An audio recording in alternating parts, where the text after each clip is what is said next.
So it doesn't matter where somebody's at. I'm making a big point here that I'm going to come to in a moment about the day-to-day of what you're doing right now.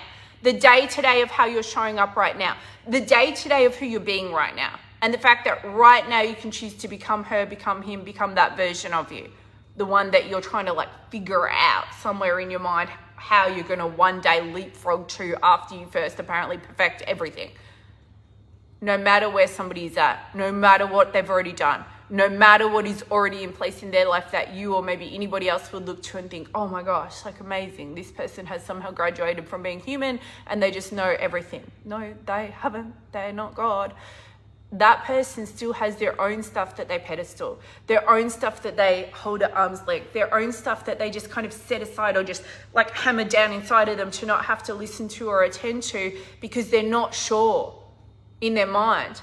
And meanwhile, they've got an emotional roller coaster going on about whether or not they can or can't. Because guess what we all do? Guess what we all do? And this is such a revelatory moment, I feel, for somebody. So you can tell me if that's you. Guess what we all do? We all continue to expect loosely a version of what we've already created or what already exists in our physical life in each particular area. We loosely expect it to continue in the way that it has been going. We loosely expect it to continue down the same trajectory.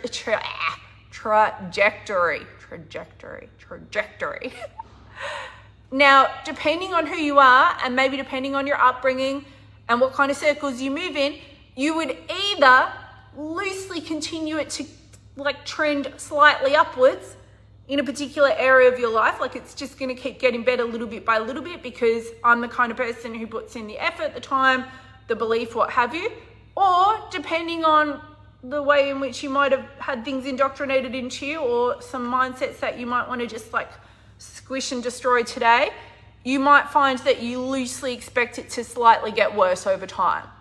So a common example is people loosely expect their health, fitness, energy, well-being, quality of their skin, physical well-being in general to get a bit worse over time. Most people expect this. I'm going to say to you, what if you didn't expect that? Oh, we're talking about business here and money and entrepreneur stuff. But, when I was 17 and I was first lifting weights, I made a decision. And I only joined the gym because my mother had joined the gym and I started to find that it was outrageous that my mother was going to the gym and I wasn't. As a 17-year-old girl, I just thought that something is wrong with the state of affairs in the world, basically, and that I should join because my mother had joined, besides which the gym was 2 buildings up from my high school, so I could walk there.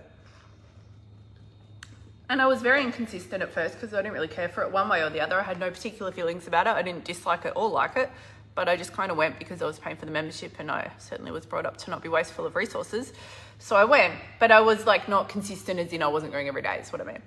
And then maybe a year or so after I joined, I was getting a bit more consistent because I had hired a personal trainer. Now, just for some context, this was 27 years ago.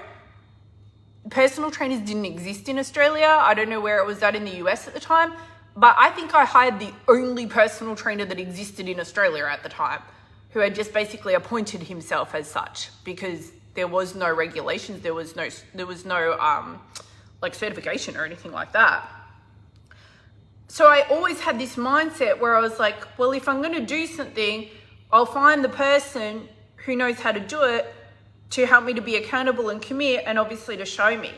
So I had done that. It was $180 for 6 sessions. I remember that. 27 years ago. That's not bad. I was a student, high school student, not university student. So I just did my little 6 sessions to learn the program. So then I was consistent because I'd paid for the sessions and all. And I remember standing there and I was doing upright rows with a barbell in front of the mirror. And I was watching tiny little baby muscle striations. This is nearly 3 decades ago. It kind of blows my mind. And I said to myself, some of you have heard this story because it's one of my stories. I have a lot of stories. Some of them are in the moment, some are repeat stories. This is a repeat story. I said to myself in my head, and I can remember it like it was yesterday, 17 years old, 27 years ago, I said, if I just keep doing this, by the time I'm 40, I'll have aged like fine wine and I'll have arms like Madonna. Now, Madonna might have made herself into some kind of curious human experiment at this point in time, but let's say it as it is. I'm pretty sure the woman is in her 70s and she's still got pretty good arms, and she definitely had amazing arms all throughout the period. And when I turned 40 a few years back, I ran screaming around my house like a little girl. I was like, I freaking did it. I did it. But I always believed since that age where I just decided I'm going to age really, really well. And I'm only going to get better with age. And the older I get, the better I will get. And it really wasn't like an ego or a aesthetics thing even. It was more just like, but why wouldn't I expect that? It was an expectation. I'll just improve as I get older. I actually believed that everything in my life will always improve over time and as I get older. So you're either somebody who believes that as time passes, everything will improve. You either believe that everything is just going to get better and better in your health, your energy, your skin, your strength, your focus, your motivation, your weight, whatever is relevant to you.